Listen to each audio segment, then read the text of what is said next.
नमस्कार साथियों, स्वागत है आपका अपने YouTube चैनल भाषा निकेतन में। साथियों, हम पढ़ रहे हैं हिंदी साहित्य का सरल एवं संक्षिप्त इतिहास और यह इस पुस्तक का 24वां भाग है। और साथियों, आधुनिक काल से हम छायावादी युग को पढ़ रहे हैं और आधुनिक काल का यह आप कहें तो चौथा भाग है।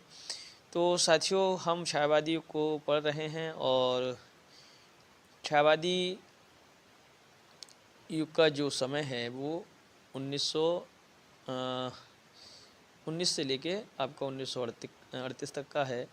और यहाँ पर ये जो चीज़ लिख दी है वो गलत है। चलिए देखते हैं।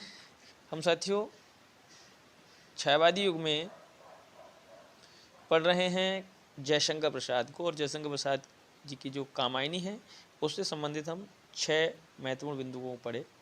और ये आपका अगला भाग है, ये 7वां। मानव हृदय की भावनाओं का जैसा सूक्ष्म अति सूक्ष्म चित्रण कामायनी में हुआ है वैसा अन्यत्र मिलना दुर्लभ है। और रामधारी सिंह दिनकर ने अपने निबंध दोष सहित में कामायनी के बारे में लिखा है कि इस विलक्षण कथा के संधान मात्र को मैं आधी या उससे अधिक कविता मानता हूँ। उनके मतानुसार कामायनी में कर्म का संदेश और वैराग्य मत का खंडन है। वे कामायनी की कारीगरी में विराटता का अद्भुत सौंदर्य देखते हैं। कामायनी का आनंद सर्ग इस महाकाव्य का अंतिम और महत्तम सर्ग है। यह कवि के दर्शन एवं दृष्टिकोण का द्योतक माना जाता है। इसके प्रथम चिंता सर्ग का कुछ अंश 1928 में सुधा नामक पत्रिका में प्रकाशित हुआ था, अंक अक्टूबर 1928 ईस्वी में। कामायनी के लिए इनको मंगला प्रसाद पारितोषिक प्राप्त हुआ। और सूर्यकांत त्रिपाठी निराला ने कामायनी को रहस्यवाद का प्रथम महाकाव्य कहकर पुकारा है। शांतिप्रिय द्विवेदी ने कामायनी को छायावाद का उपनिषद कहकर पुकारा है। और गजानन माधव मुक्तिबोध के अनुसार रचना फैंटेंसी विधा की रचना मानी गई है।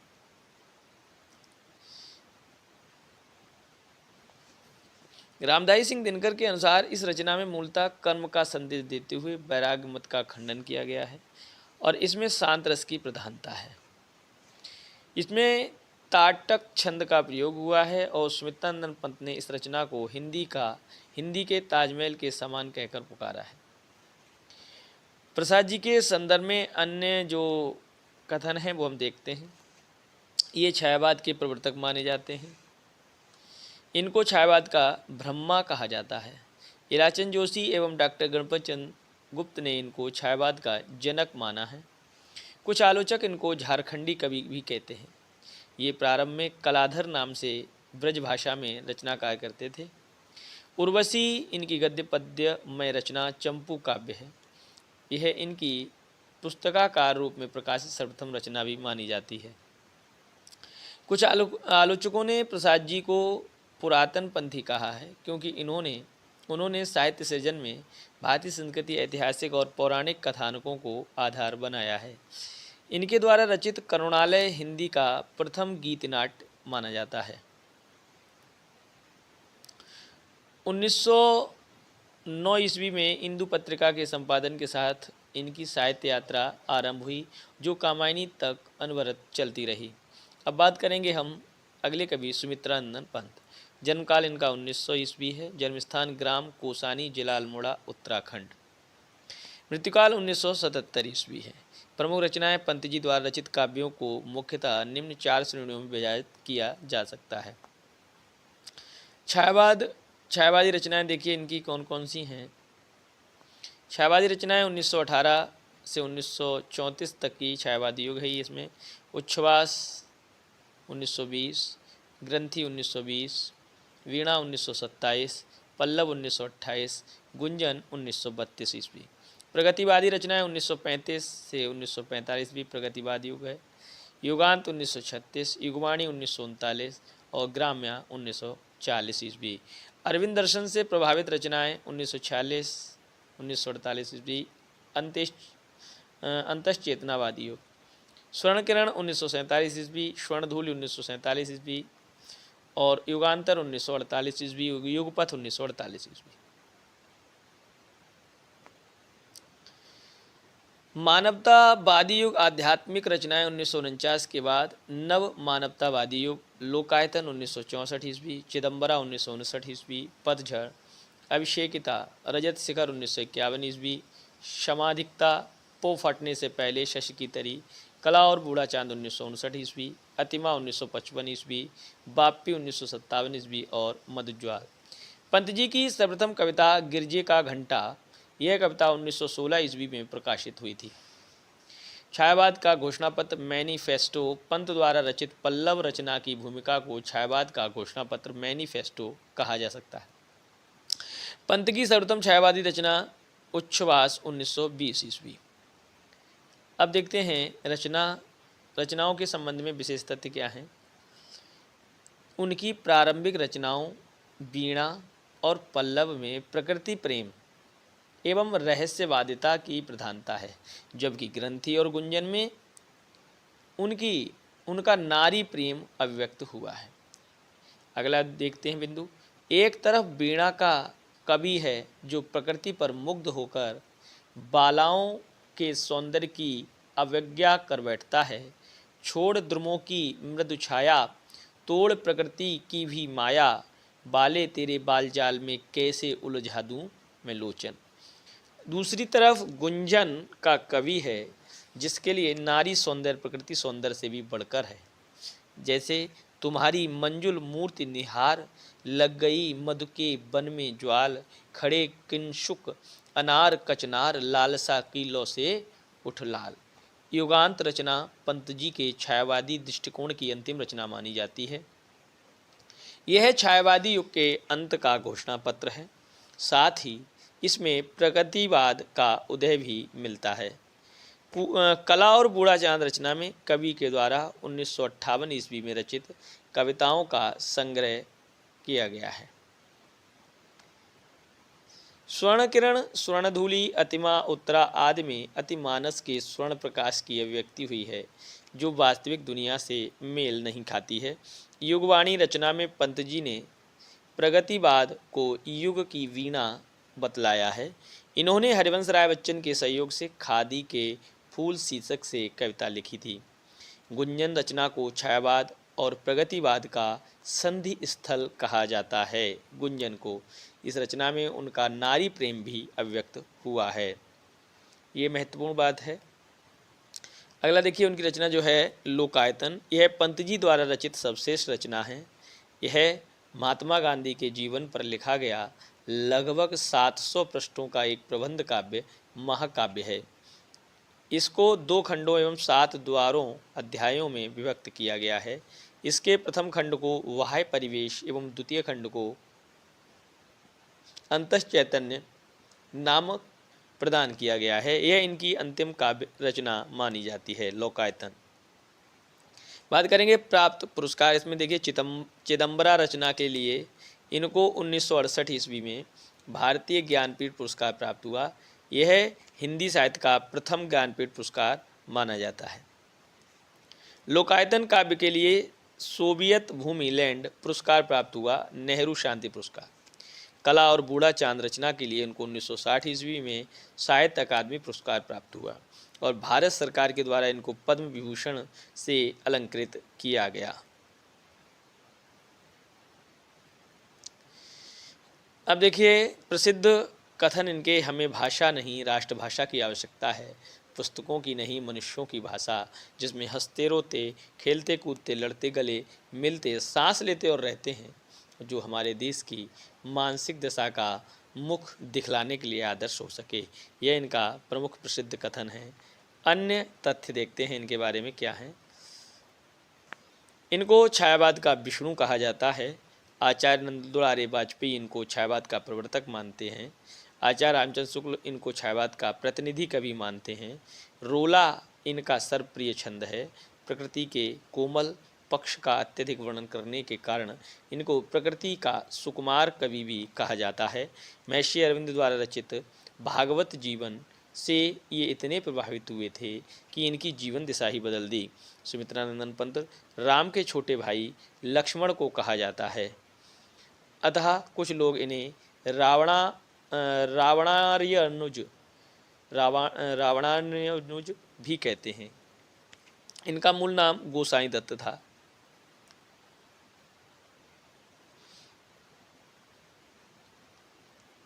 अगला बिंदु है, ये अपनी सूक्ष्म कोमल कल्पना के लिए अधिक प्रसिद्ध हुए।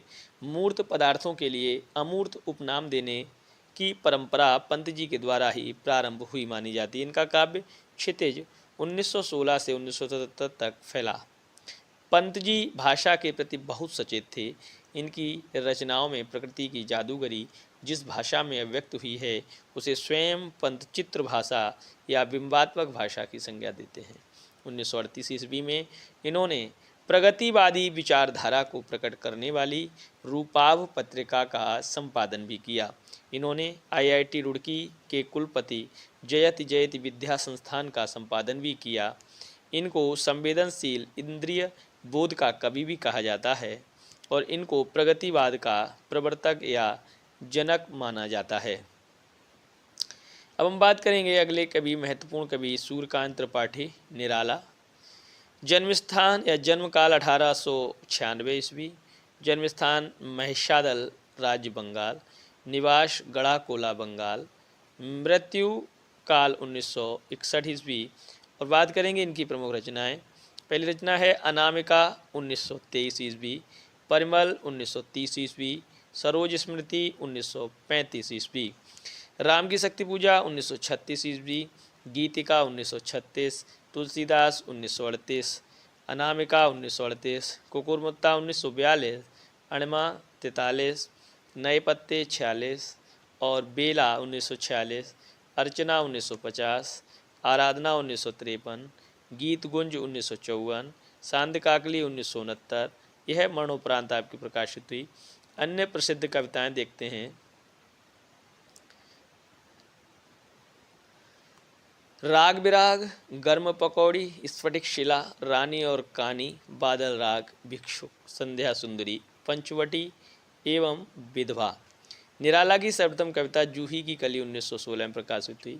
नोट रामविलास शर्मा के मतानुसार इनकी सर्वप्रथम कविता भारत माता की वंदना 1920 में मानी जाती है। इनके अनुसार जूही की कली 1921 में रचित एवं 1922 में प्रकाशित मानी गई है। रचनाओं के संबंध में विशेष तथ्य क्या हैं? इनकी अनामिका एवं गीत गुंज रचनाओं के दो संस्करण प्रकाशित हुए हैं। देखिए, अनामिका और गीत गूंज। अनामिका का पहला संस्करण 23 में और दूसरा 1938 में। गीत गूंज का 1954 और फिर 1959 ईस्वी में। अनामिका एवं परिमल कविता संग्रहों में इनकी प्रकृति प्रेम, सौंदर्य चित्रण एवं रहस्यवाद संबंधी कविताओं को संकलित किया गया है। परिमल काव्य संग्रह में इनकी निम्न प्रसिद्ध कविताओं को संग्रहित किया गया है। जूही की कली, संध्या सुंदरी, विधवा, विक्षोक, दीन, बहु, अधिवास, पंचवटी, ये सभी इनके प्रसिद्ध कविता संग्रह हैं। परिमल में छायावाद के साथ साथ प्रगतिवाद के तत्व भी विद्यमान हैं। जूही की कली कविता में प्रकृति के माध्यम से मानवीय वासनाओं के व्यक्त अत्यंत प्रभावोत्पादक के रूप में हुई है। गीतिका रचना में कवि ने अपनी भावनाओं को संगीत के स्वरों में प्रस्तुत करने का सफल प्रयास किया है। विषय वस्तु की दृष्टि से इसके गीतों को निम्न 4 वर्गों में विभाजित किया गया है। पहला है स्तुति परक एवं प्रार्थना परक गीत, दूसरा है नारी सौंदर्य संबंधी गीत, और तीसरा है प्रकृति संबंधी गीत, और चौथा है विचार प्रधान गीत। अगली जो रचना है निराला की वो है तुलसीदास। यह निराला जी का श्रेष्ठ प्रबंधात्मक काव्य है। इसमें कवि ने गोस्वामी तुलसीदास के माध्यम से भारतीय परंपरा के गौरवशाली मूल्यों की प्रतिष्ठा का प्रयास किया है।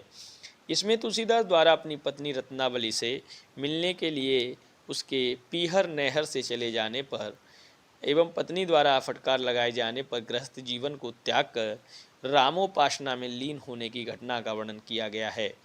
खंड काव्य श्रेणी के इस रचना में 101 छंद लिखे गए हैं। इसी रचना के लेखन के कारण यह माना जाता है कि तुलसीदास को अपना सर्वप्रिय कवि मानते थे।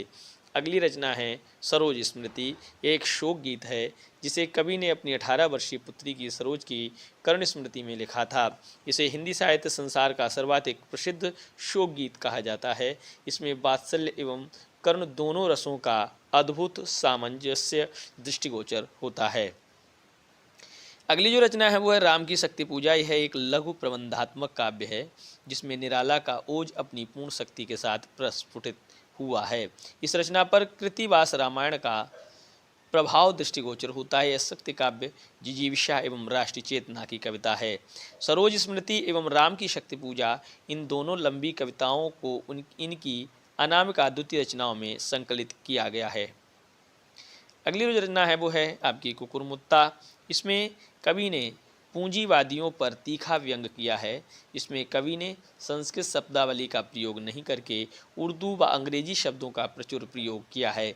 इसमें कवि ने सर्वहारा वर्ग की प्रशंसा और धनवानों की घोर निंदा की है। अणिमा इसमें 3 प्रकार के गीत संग्रहित हैं: भक्ति प्रधान, विषाद मूलक और विचार परक। इसमें कवि का दृष्टिकोण अधिक यथार्थवादी और शैली अधिक सरल है। नए पत्ते इसमें कवि की 7 व्यंग प्रधान कविताओं का संग्रह किया गया है। कवि के संबंध में अन्य तथ्य देखिए। हिंदी साहित्य जगत में निराला के लिए महाप्राण शब्द का प्रयोग भी किया जाता है। गंगा प्रसाद पांडे ने महाप्राण निराला आलोचना पुस्तक लिखकर यह नाम प्रदान किया। ये हिंदी कविता को छंदों की परिधि से मुक्त करने वाले कवि माने जाते हैं, अर्थात इनको मुक्तक छंद का प्रवर्तक भी कहा जाता है। नोट: मुक्तक छंद को केंचुआ या रबर छंद भी कहते हैं। इनको छायावाद, प्रगतिवाद एवं प्रयोगवाद इन तीनों आंदोलनों का पथ प्रदर्शक भी कहा जाता है। ये छायावाद के रुद्र महेश माने जाते हैं तथा रामविलास शर्मा ने इनको ओज एवं औदात्य का कवि कहा है। ये विवेकानंद जी को अपना आध्यात्मिक गुरु मानते थे। इन्होंने मतवाला एवं समन्वय नामक 2 पत्रों का संपादन कार्य भी किया। मतवाला पत्र का मोटो मुख्य पृष्ठ पर लिखा वाक्य: अमीय गरल सस सीकर रवि कर राग विराग भरा प्याला, पीते हैं जो साधक उनका प्यारा है मतवाला। द्विवेदी कालीन कवियों ने इनको सर्वाधिक विरोध का सामना करना पड़ा था।